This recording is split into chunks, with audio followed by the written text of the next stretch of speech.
I will tell you more of the saga of Noggin the Nog, as it was told in days of old by the men of the Northland, as they sat by their great log fires.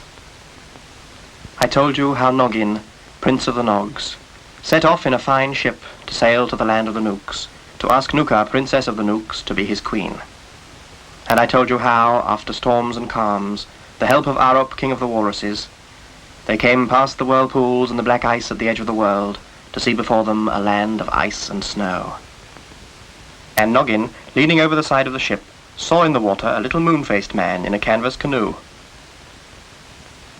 "You're a Nook." "And you're a Nog."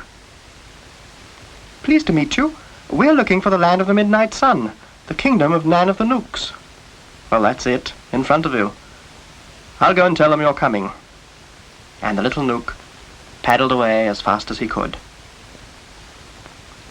The long ship of the Nogs followed the little canoe, and soon, rounding a rocky point, they saw before them the little town of the Nooks. Noggin looked at it astonished, because all the houses were round. Little round houses, middling round houses, and huge round houses, and they were all made of blocks of ice.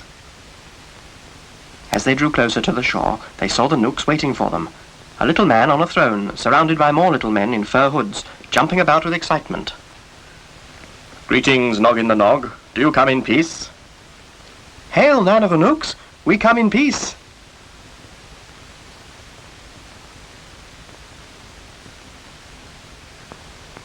Nan of the Nooks climbed down from his throne, shook Noggin by the hand and bade him welcome. "It's jolly cold out here, old chap. Come up to my place and have a cup of something hot."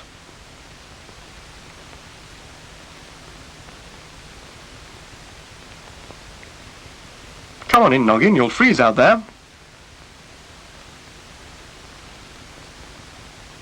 Inside, the round house was very neat and warm, and Noggin, Prince of the Nogs, and Nan, King of the Nooks, drank hot cocoa out of silver mugs. "We are simple folk," said Nan. "Here there is no wood and very little land where anything grows. There's not much of anything except ice, so we make do with simple things. But tonight, as you're here, we shall have a feast with fireworks. Come, you must meet my daughter." So Noggin met Nooka, Princess of the Nooks. And she was more beautiful than he had expected, more beautiful than the carving on the knife. And he fell in love with her all over again. "Nan of the Nooks," said Noggin, "I have come far, through hail and wind, through snowstorm and sea mist, past the black ice at the edge of the world, to ask your daughter to marry me. But now I'm here, I feel a bit shy. Would you mind asking her for me?" "Nooka, Noggin has asked for your hand in marriage. Would you like to marry him and be Queen of the Nogs?" "Yes, Father, I would." So Noggin and Nooka were married, and there was great feasting and merriment. And as the fireworks were set off, the Nogs and the Nooks sang their drinking songs. Drink her Noga, Noga, drink her Noga, Noga, und Shiva und Leva ein wenig die to. Kom tigi, looky, lo, umpa, sing, umpa. Kom tigi, looky, lo, ungal, ding, ding. Drink her Noga, Noga, drink her Noga, Noga, und Shiva und Leva ein wenig die to. The next morning Graculus came to Noggin. "Noggin, I must fly back to the land of Nog and tell the people you have chosen a queen. Time is passing, and if I don't go at once, the 6 weeks will be up, and your wicked uncle Nogbad may have seized the throne." So Graculus flew off, high up in the air, high away from the land of the Nooks, and Noggin, Nan and Nooka stood and waved goodbye to him. Back in the land of Nog, a man stood on the highest peak above the sea and looked out towards the north. Beside him was a bonfire, which he was to light if there was any sign of Noggin's ship. In her palace, Noggin's mother, the Queen Brunhilde, stood and looked out towards the sea. She was sad, as all the people of the town were sad, and fearful that some harm might come to Noggin on his journey. Sad because if Noggin didn't come back soon, the 6 weeks would be up, and the wicked Nogbad would be king. In his black castle, Nogbad the Bad looked out towards the sea. His face was not sad like the faces of the people. It was smiling, for he saw no sign of Noggin's ship, and soon the day would come when he would go down to the council of elders in the town hall and tell them to proclaim him king. Far above the castle, Nogbad saw a speck in the sky, floating in the air like an autumn leaf. "Guard, bring me my telescope."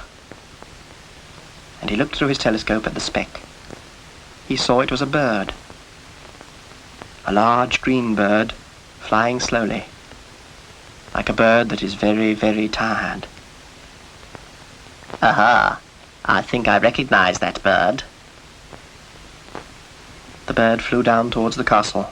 It was just too tired to fly anymore, so almost with its last bit of strength, it landed on the top of the flagpole, folded its wings, tucked away its head, and went to sleep. "Oh-ho! Come with me, guard, but quietly."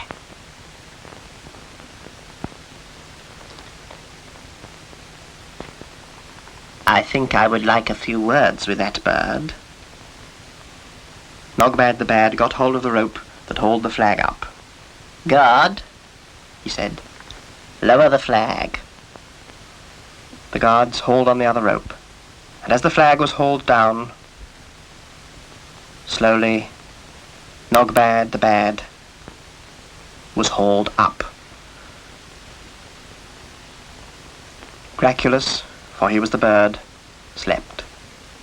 He was too tired to keep his eyes open. A little rest, he had thought, and then the short fly down to the town in the valley.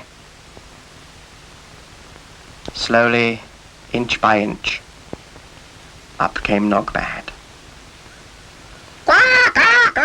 Graculus beat with his wings, but Nogbad had him firmly in his grasp. "Lower away."